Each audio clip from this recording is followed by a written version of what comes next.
Hello students, कल आपने कल आपने तत्पुरुष समास, कर्मधारय समास और द्विगु समास ये सब कर लिए थे।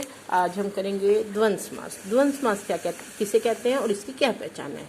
जिस समास में दोनों पद प्रधान होते हैं तथा विग्रह करने पर और अथवा या एवं तथा आदि शब्दों का प्रयोग किया जाता हो वह द्वंद्व समास कहलाता है।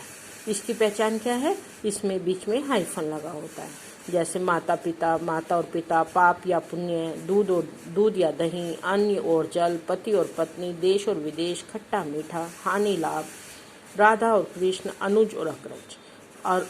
और वाले या वाले दोनों का एक जितना ही महत्व होता है, ना कोई छोटा ना कोई बड़ा। दोनों पद प्रधान होते हैं और विग्रह करने पर और या लगता है। अव्ययी भाव समास। अव्ययी भाव समास में क्या होता है? इसमें पहला पद अव्ययी होता है, उसे अव्ययी भाव समास कहते हैं। इसका पहला पद प्रधान होता है।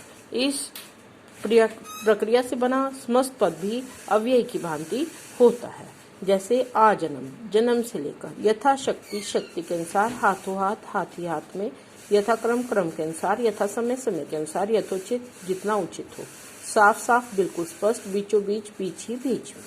तो अब आपको समझ में आ गया। इसी प्रकार आगे देखिए, यथा नियम के अनुसार, बेखटके बिना खटके के, आजीवन जीवन भर पेट भरकर, दिनों दिन, हर एक दिन, प्रतिदिन भी लिख सकते हैं, प्रत्यक्ष आंखों के सामने, प्रतिवर्ष, हर एक वर्ष, यथाशीघ्र जितना शीघ्र हो सके, जैसे यथा वाले, प्रति वाले, और उसके बाद आपके यहाँ पर ये आगे, तो ये सब आपके अव्ययी भाव समास होते हैं। उसके बाद आपके पास आता है बहुव्रीहि समास। बहुव्रीहि समास में क्या होता है? जहाँ समस्त पद में आए दोनों पद गौण होते हैं तथा ये दोनों मिलकर किसी तीसरे अन्य पद के विषय में संकेत करते हैं, वहाँ बहुव्रीहि समास होता है।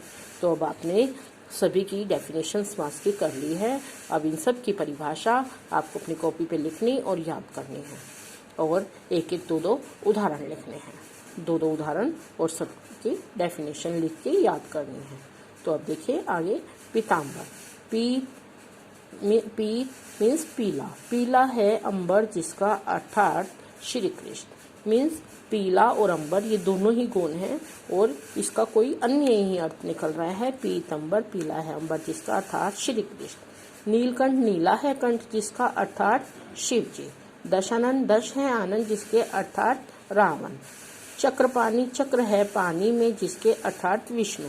चतुर्भुज, चार है भुजाएं जिसकी, अर्थात हाँ जी चक्रपाणी, यहाँ विष्णु आएगा। चार है भुजाएं जिसकी, अर्थात यहाँ पर आता है दुर्गा। चार है भुजाएं जिसकी, अर्थात दुर्गा। वीणा पानी, वीणा है पानी में जिसके, अर्थात सरस्वती। त्रिलोचन, तीन लोचन है जिसके, अर्थात शिव जी। अंशुमली, अंशु है माला जिसकी, अर्थात सूर्य। अंशु मीन्स किरण। अष्टाध्यायी, आठ है अध्याय जिसके, अर्थात पाणिनि व्याकरण। आठ अध्याय पाणिनि व्याकरण के 8 अध्याय हैं, इसलिए इसको अष्टाध्यायी कहा जाता है। गिरिधर, गिरि अर्थात पर्वत को धारण करने वाले, अर्थात श्री कृष्ण।